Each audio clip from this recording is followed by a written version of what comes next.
Hey, you interested in trying out a brand new tabletop role-playing game? First things first, we got to get rid of this.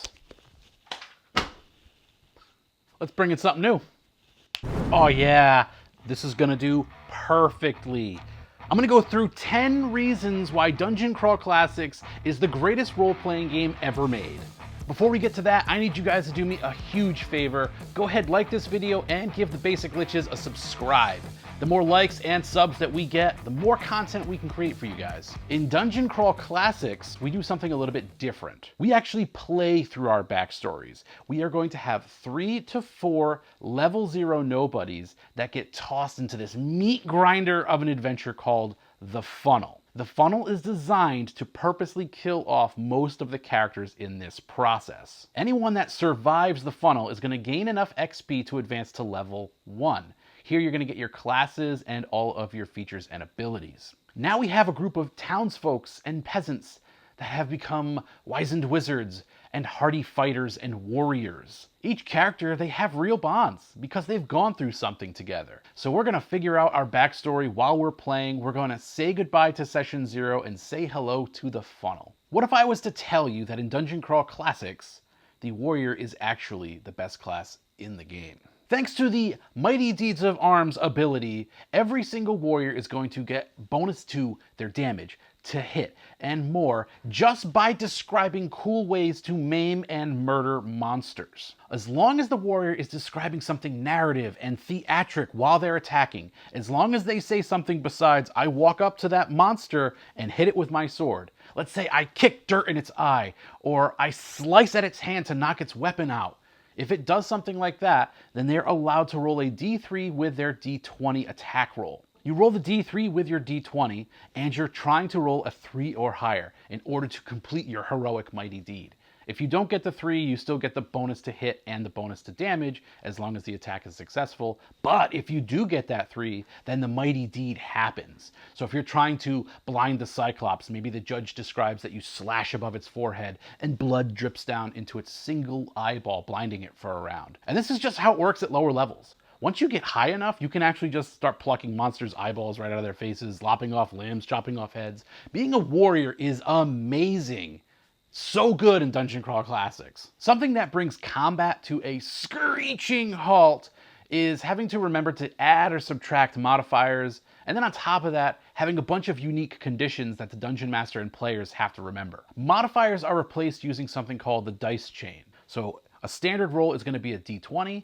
If you want someone to have less of a chance to succeed at something, you go down the dice chain and they roll the next lower die, which is a d16 in Dungeon Crawl Classics. And vice versa, if you want them to have a better chance of hitting on something, they go up the dice chain, meaning that in this game, they're going to be rolling a d24. There are still tiny modifiers that are in the game here or there, but they're never higher than like a +1 or a -1, but you're almost always relying on the dice chain instead. Conditions as a whole don't exist in this game.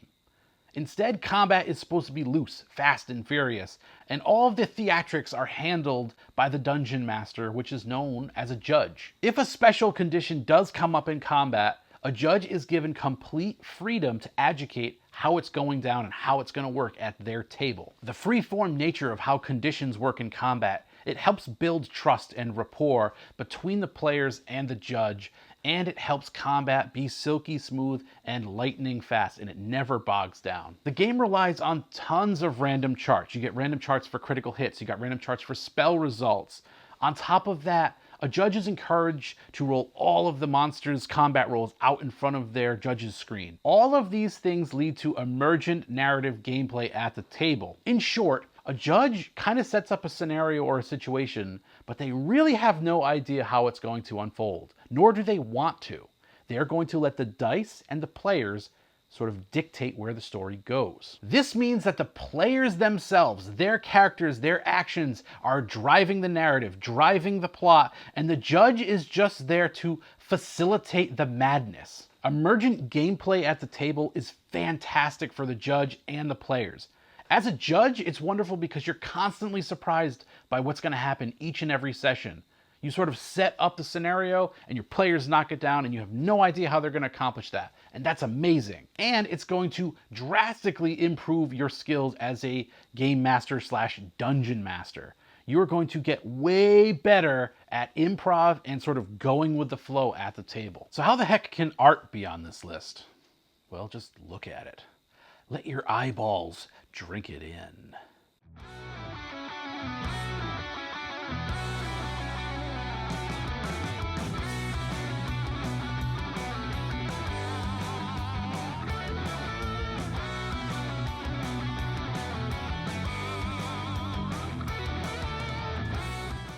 The artwork helps sell the game. It helps set the tone.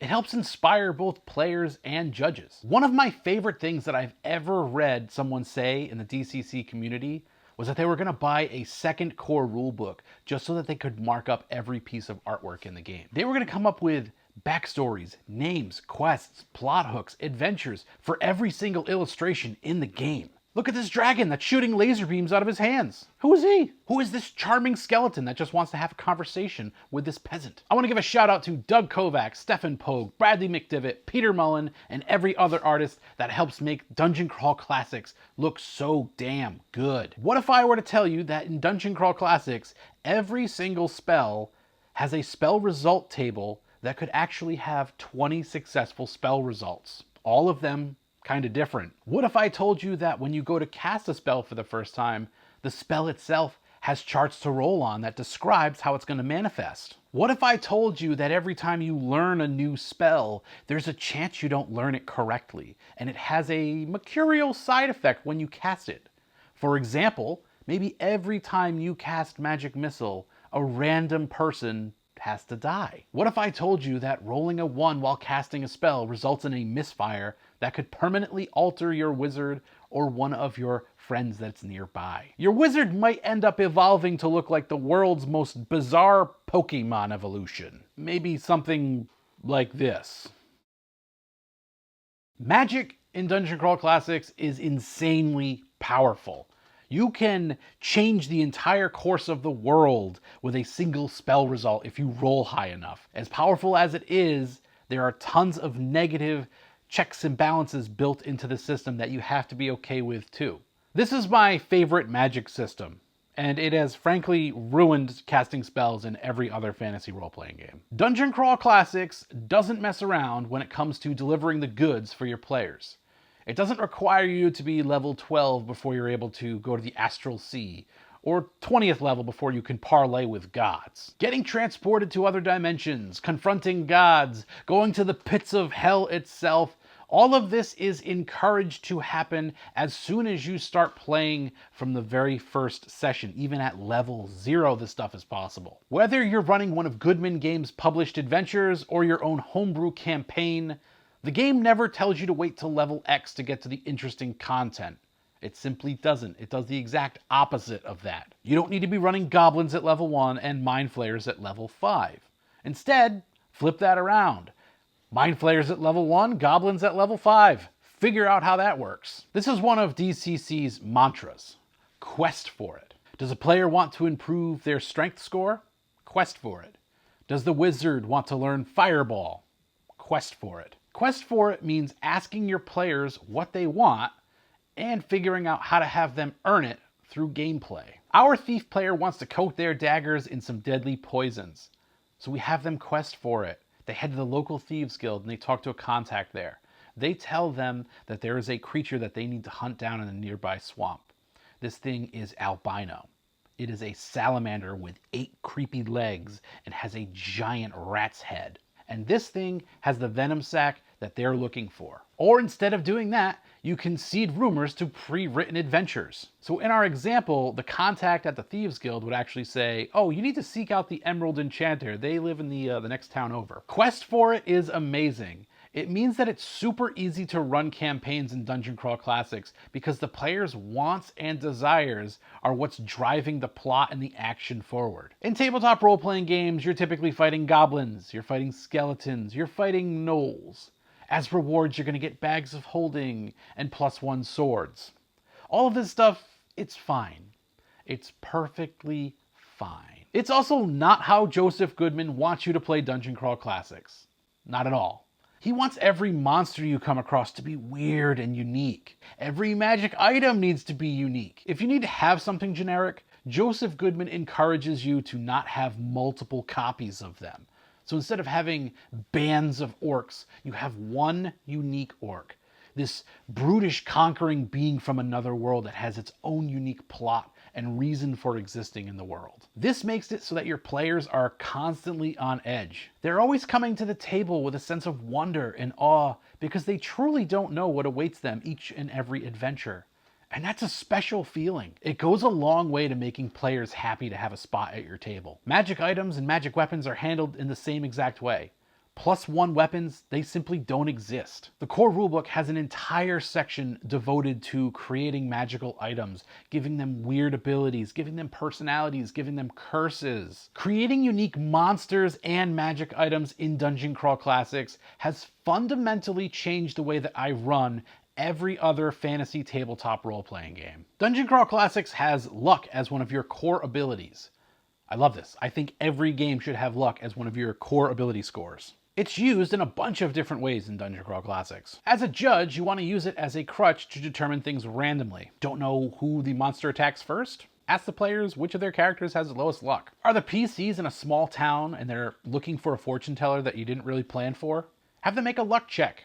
If they succeed, then sure, that town has a fortune teller. Luck is also a currency that player characters can spend. You spend 1 luck point to go up +1 on a die roll. Do you really need a higher result on that spell check? Spend some luck. Does killing a monster right now mean the difference between life and death? Spend some luck. Make sure you hit that thing. Luck is spent by the players and it's doled out by the judge. It's a simple system that helps give players some control over dire situations. It feels good for the players to have luck in their back pocket to spend, and it's a wonderful tool for the judge to play around with. Dungeon Crawl Classics is amazing. It is filled with great ideas that will fundamentally change the way you approach tabletop role-playing games. And if I'm being honest, I've really just scratched the surface here of what makes this game great. If all of this sounds like something you're interested in playing, I want you to go ahead and check out this video right here where the Basic Liches give you a beginner's guide on everything you need to start playing Dungeon Crawl Classics today. Thanks for watching. Bye!